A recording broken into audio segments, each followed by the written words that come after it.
मुंबईमध्ये ठाकरेंसोबत जाण्यासाठी चर्चा करूया। मुंबईतील शरद पवार यांच्या बैठकीमध्ये एकमुखी निर्णय झालेला आहे।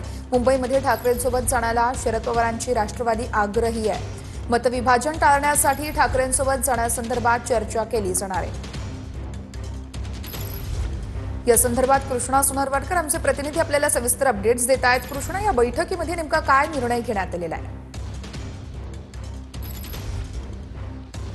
वरच्या सध्या वायबी चव्हाण सेंटरमध्ये शरद पवार यांच्यासोबत मुंबईतल्या सगळ्या पदाधिकाऱ्यांची बैठक सुरू आहे आणि आगामी महानगरपालिकांच्या निवडणुकीमध्ये महाविकास आघाडीचं नेमकं काय करायचं, या निवडणुका कशा पद्धतीने सामोरं जायचं, या संदर्भातली हा सगळा निर्णय जो आहे तो या बैठकीनंतर घेण्यात येणार आहे। मात्र याआधी काँग्रेसने जी काही भूमिका घेतलेली आहे त्या भूमिकेनंतर आता राष्ट्रवादी काँग्रेसचे जे पदाधिकारी शरद पवार यांच्यासोबत बैठकीला उपस्थित आहेत त्यामध्ये मुंबई अध्यक्ष राखी जाधव सुद्धा आहेत आणि या सगळ्या पदाधिकाऱ्यांच्या बैठकीमध्ये मुंबईत या महानगरपालिकांच्या निवडणुकांसाठी सामोरं जात असताना ठाकरेंसोबत युती संदर्भात चर्चा करण्यास हरकत नाही असा एकमतानं कुठेतरी सूर जो आहे तो सगळ्या पदाधिकाऱ्यांनी या बैठकीमध्ये आवडल्याचं पाहायला मिळतं आहे। त्यामुळे शरद पवार येत्या काळामध्ये या सगळ्या युती संदर्भात काय निर्णय घेतात हे पाहणं महत्त्वाचं असणार आहे। काँग्रेसने जी भूमिका घेतलेली आहे त्या सगळ्या काँग्रेसच्या नेत्यांच्या माध्यमातून वारंवार हे स्पष्ट केलं जातं की मनसेसोबत जर ठाकरे जाणार असतील तर आम्ही स्वबळावरती लढणार आहोत। काँग्रेसची स्वबळाची कुठेतरी भूमिका जी आहे ती सातत्यानं पाहायला मिळते। तर काही नेत्यांचा सूर असा आहे की महाविकास आघाडी म्हणून भाजपच्या विरोधामध्ये जर लढायचं असेल तर एकाच सगळ्यांनी एकत्र येऊन लढायला हवं आणि आता राष्ट्रवादी काँग्रेसची भूमिका सुद्धा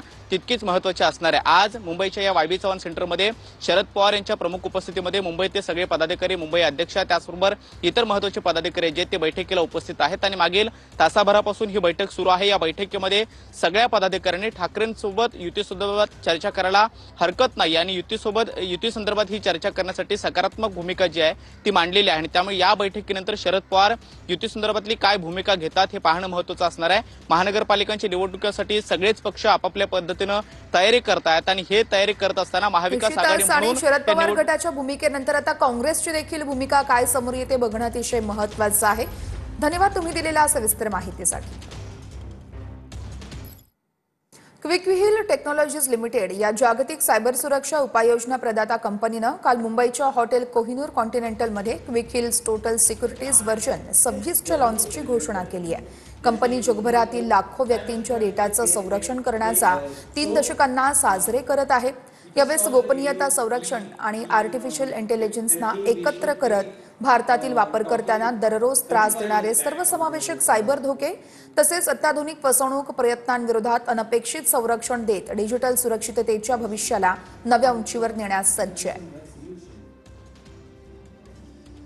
हे तुमच्या पीसीजलाच फक्त प्रोटेक्ट नाही करणार तर तुमची आयडेंटिटी, डिजिटल आयडेंटिटी जी की तुम्ही बऱ्याच लोकांबरोबर शेअर केली असेल, रजिस्टर केली असेल, प्रत्येक गोष्टीसाठी आपल्याला रजिस्टर करावं लागतं आणि आपल्याला सगळं शेअर करावं लागतं। म्हणजे आपलं आधार असू दे, पॅन असू दे, हे सगळं आपण ऑनलाईन शेअर करत असतो आणि त्या ब्रीचमध्ये जर सापडले ते जिथं तुमच्या हातात काहीच नाही, म्हणजे तुम्ही काही चूक केली नाही पण तुम्ही जिथे शेअर केलं त्याच्याकडे ब्रीच झाला, it can be hospital, it can be hotel जिथे तुम्ही चेक इन करता आणि तिथं ब्रीच झाला, तिथून ते गेलं, ते डार्क वेबवर अवेलेबल झालं आणि तिथून तुमच्याशी फ्रॉड सुरू होतो।